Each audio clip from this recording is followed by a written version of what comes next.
Votre capacité à manifester votre nature divine est la vérité la plus cachée de l'histoire humaine. Regardez autour de vous. Les institutions majeures, éducation, religion, médecine, médias, ont souvent servi à vous empêcher de découvrir cette divinité innée. Pourtant, au plus profond de vous, vous avez déjà eu des aperçus de cette connexion à quelque chose de plus vaste, des moments d'intuition pure, des éclairs de connaissance qui transcendent la logique rationnelle. Ces moments ne sont pas des anomalies, ils sont la preuve de votre vraie nature, perçant le voile épais du conditionnement et vous rappelant qui vous êtes réellement au-delà de l'identité limitée que l'on vous a appris à adopter. Les anciens, comme les Égyptiens avec leur concept profond de Néter, comprenaient que cette énergie cosmique fondamentale, le pouvoir qui génère et maintient la vie elle-même, réside en chaque être humain. Vous n'êtes pas né pour payer des factures et mourir. Vous êtes né avec la capacité de reconnaître votre conscience comme étant identique à la conscience universelle, le fondement même de toute existence. Le système actuel n'est pas conçu pour nourrir cette reconnaissance sacrée, mais pour l'entraver, car une population qui connaît sa divinité et son interconnexion ne peut être facilement contrôlée ou manipulée. Cette suppression prend de nombreuses formes, et l'une des plus insidieuses est l'altération délibérée de votre vaisseau physique. Le système alimentaire industriel, par exemple, utilise des substances conçues non seulement pour créer une dépendance et générer des profits, mais aussi pour compromettre votre santé physique et, par extension, votre capacité spirituelle. Des composés comme le fluorure, les métaux lourds, aluminium, mercure, les pesticides, glyphosate, et les additifs synthétiques sont ingérés quotidiennement. La recherche montre qu'ils peuvent s'accumuler et calcifier des organes vitaux comme la glande pinéale. Cette petite glande, située au centre du cerveau, est souvent appelée le siège de l'âme ou le troisième œil dans les traditions anciennes, et elle est considérée comme essentielle à la perception spirituelle, à l'accès à des états de conscience supérieurs et à la production de mélatonine, protectrice du cerveau. En compromettant sa fonction, on limite directement votre capacité à accéder à votre potentiel divin et à percevoir les réalités subtiles.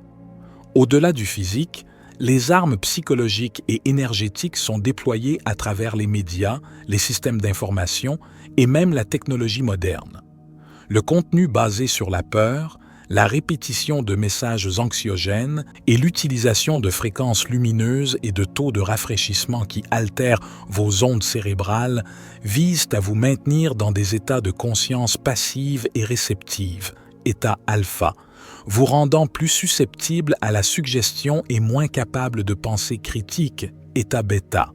Cela rend difficile l'accès aux fonctions cérébrales supérieures nécessaires à l'éveil et à la perception spirituelle. Tout cela sert un système qui dépend de votre conformité, de votre consommation et de votre réactivité émotionnelle. Une population spirituellement éveillée qui connaît son pouvoir intérieur et son interconnexion ne peut pas être manipulée par la peur de la mort, de la rareté ou de la séparation. Il existe également une dimension plus profonde à cette suppression, impliquant des forces énergétiques qui opèrent au-delà du plan physique. Ce que certaines traditions appellent des forces archontiques ou des parasites énergétiques se nourrissent des basses fréquences humaines, la peur, le conflit, la jalousie, la honte, la conscience de séparation. Ces forces n'ont pas besoin de conspirer directement dans des salles de conseil. Elles influencent et inspirent la création de systèmes et de structures qui génèrent et récoltent ces énergies. Il ne s'agit pas seulement de méchants humains, mais d'une guerre spirituelle pour l'âme humaine, se déroulant sur les plans physiques, émotionnels, mental et spirituel. Comprendre cela permet de voir les défis mondiaux. La polarisation croissante et les crises apparentes non pas comme de simples problèmes politiques ou économiques, mais comme des manifestations d'une lutte énergétique plus vaste qui pousse l'humanité vers un point de basculement. Le but ultime de cette suppression n'est pas seulement le contrôle social ou économique, mais la récolte de votre énergie vitale et la prévention de l'ascension collective de la conscience humaine. Imaginez le potentiel d'une humanité qui reconnaît sa divinité, qui opère à partir de l'unité et de la compassion plutôt que de la peur et de la compétition. Un tel état rendrait obsolètes les systèmes basés sur la hiérarchie, la rareté et la manipulation. Les forces qui bénéficient de l'état actuel de conscience humaine ont un intérêt direct à maintenir l'humanité dans un état de sommeil spirituel, car c'est dans cet état que l'énergie de basse fréquence est la plus facilement générée et récoltée. C'est pourquoi les attaques sont si ciblées sur les aspects qui connectent l'homme à sa nature supérieure. Cependant, le pouvoir de briser cette emprise réside entièrement dans votre conscience et votre choix. Le système ne peut vous contrôler que si vous participez inconsciemment à ces mécanismes. Chaque fois que vous faites un choix aligné avec votre vraie nature, choisir des aliments qui nourrissent votre corps et votre esprit, remettre en question les récits basés sur la peur, prendre du temps pour la présence silencieuse, vous retirez votre énergie du système de contrôle et la réinvestissez dans votre souveraineté spirituelle. La reconnaissance de la suppression n'est pas destinée à créer de la peur ou du désespoir, mais à vous donner la connaissance nécessaire pour exercer votre libre arbitre et réclamer votre pouvoir inné. La peur est l'arme principale utilisée contre votre éveil, car elle est l'antithèse de l'amour et de la conscience unifiée. Lorsque vous êtes dans un état de peur, votre système nerveux est en mode survie, combat, fuite ou figement. Cet état physiologique et psychologique coupe l'accès aux parties supérieures de votre cerveau associées à l'intuition, à la créativité, à l'empathie et à la perception spirituelle. La peur vous maintient concentré sur la survie de l'ego séparé, renforçant ainsi l'illusion de la séparation. Les médias, en particulier, excellent à cultiver cette peur en amplifiant les menaces, réelles ou perçues, en créant une division et en vous maintenant dans un état constant d'alerte ou d'anxiété légère. Reconnaître la peur comme un outil de contrôle vous permet de la désamorcer en ramenant votre conscience à l'instant présent et à la vérité de votre être. Beaucoup de chercheurs spirituels tombent dans le piège de la recherche, considérant l'éveil ou l'illumination comme un état futur à atteindre, un objectif à conquérir. Cette perspective renforce subtilement l'idée que vous n'êtes pas encore assez ou que vous manquez de quelque chose d'essentiel. Pourtant, la vérité profonde est que l'état éveillé n'est pas quelque chose de nouveau à acquérir. C'est la reconnaissance de ce que vous êtes déjà fondamentalement. C'est comme chercher désespérément vos lunettes alors qu'elles sont posées sur votre nez. La libération ne vient pas de l'atteinte d'un état futur, mais de la reconnaissance de la conscience qui est déjà ici, observant la recherche elle-même. Cette reconnaissance dissout l'identité du chercheur et révèle la plénitude qui a toujours été présente. Souvent, le chemin spirituel est perçu comme une quête ardue, une ascension vers un sommet lointain nécessitant des années de pratique et l'acquisition de connaissances ésotériques. Pourtant, l'une des vérités les plus libératrices est sa simplicité radicale. La libération n'est pas un état futur à atteindre, mais une reconnaissance ici et maintenant de ce qui a toujours été présent. La conscience elle-même, votre nature fondamentale. C'est la fin de la recherche parce que le chercheur réalise qu'il est ce qu'il cherchait. Cette simplicité est souvent la plus difficile à accepter pour l'ego, qui préfère la complexité et l'effort pour se sentir important. Votre éveil individuel n'est pas un événement isolé. Il fait partie d'un changement de conscience planétaire massif qui est en cours. Chaque personne qui se réveille et réclame sa souveraineté spirituelle envoie des ondes dans le champ collectif, affaiblissant les structures basées sur la peur et la séparation et renforçant le champ de l'unité et de la conscience. Les crises mondiales que nous observons, la polarisation, la corruption, la dégradation environnementale, ne sont pas seulement des signes de déclin, mais aussi les douleurs de l'enfantement d'une nouvelle ère. Les anciennes structures s'effondrent parce qu'elles ne peuvent plus être soutenues par une conscience humaine en expansion. Votre participation consciente à votre propre éveil est votre contribution la plus puissante à la transformation collective. Malgré cette suppression multicouche, sophistiquée et omniprésente, votre nature divine demeure intacte, non diminuée, attendant patiemment d'être reconnue. Le système ne peut réussir à bloquer vos pouvoirs de devenir Dieu qu'avec votre participation inconsciente. Le moment où vous devenez conscient de ces mécanismes, où vous retirez votre énergie de ces systèmes par le simple acte de l'observation, ils commencent à perdre leur emprise sur vous.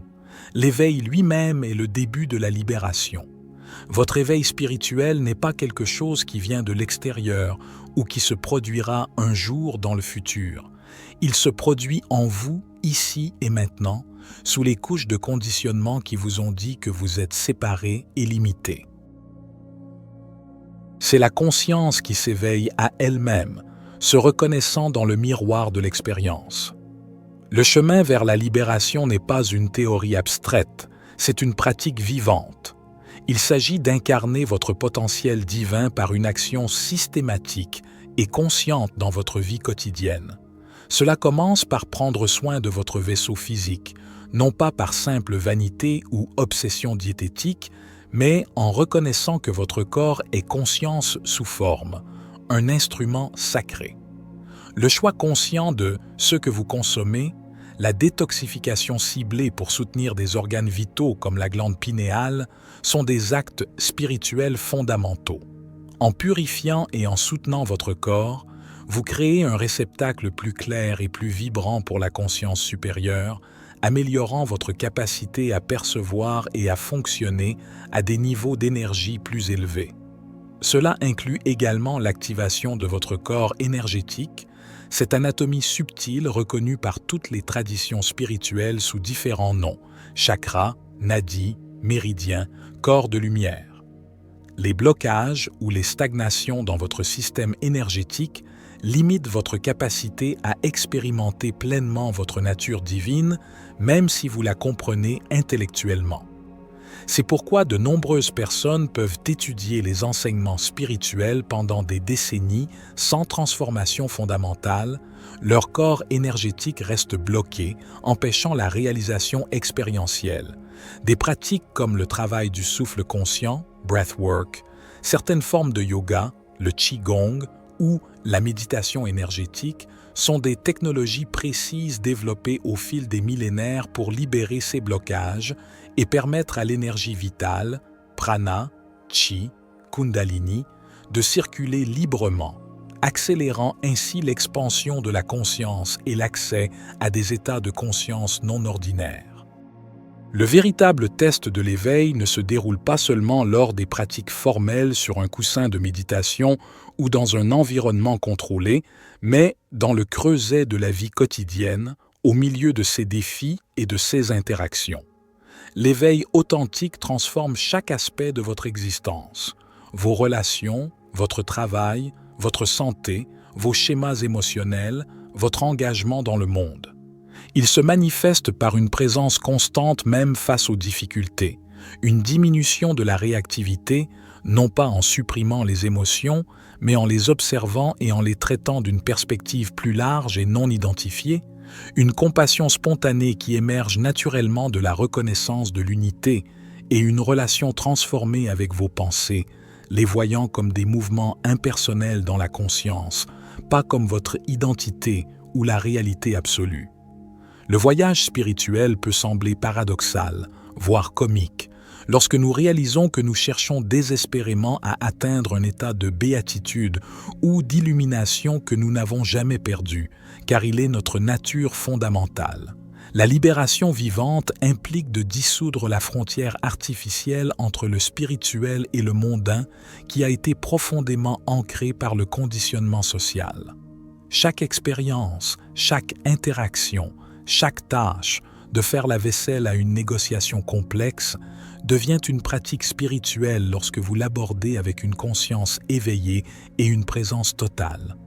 Cette intégration crée une présence unifiée et authentique qui peut défier les systèmes conçus pour la compartimentalisation, la conformité et le jeu de rôle. La libération authentique requiert courage et conscience pour naviguer dans un monde encore largement endormi et construit sur des prémices de séparation et de peur. Cela demande de maintenir la présence avant la réponse, créant un espace conscient entre le stimulus extérieur et votre réaction habituelle. Cette simple pratique remplace la réactivité automatique, souvent basée sur des schémas passés, par une réponse consciente et alignée avec la sagesse intérieure.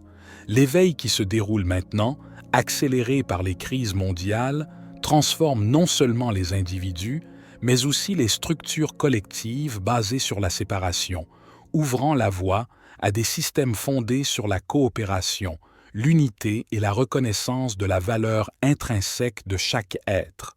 La libération ultime ne peut être entièrement décrite par des mots, car le langage lui-même a émergé d'une conscience de séparation, essayant de décrire la réalité en la découpant en objets distincts. Elle réside dans la reconnaissance directe, immédiate, ici et maintenant, de la conscience elle-même, la présence connaissante et immuable au sein de laquelle tout ce que vous percevez, pensées, émotions, sensations, le monde extérieur, apparaît et disparaît. Cette conscience est votre nature fondamentale, ce que vous êtes réellement au-delà de la forme temporaire. La libération se produit en reconnaissant que vous êtes cette conscience et non les expériences temporaires qui y apparaissent. C'est l'éveil de la conscience à elle-même, se réalisant pleinement à travers la forme humaine que vous habitez temporairement.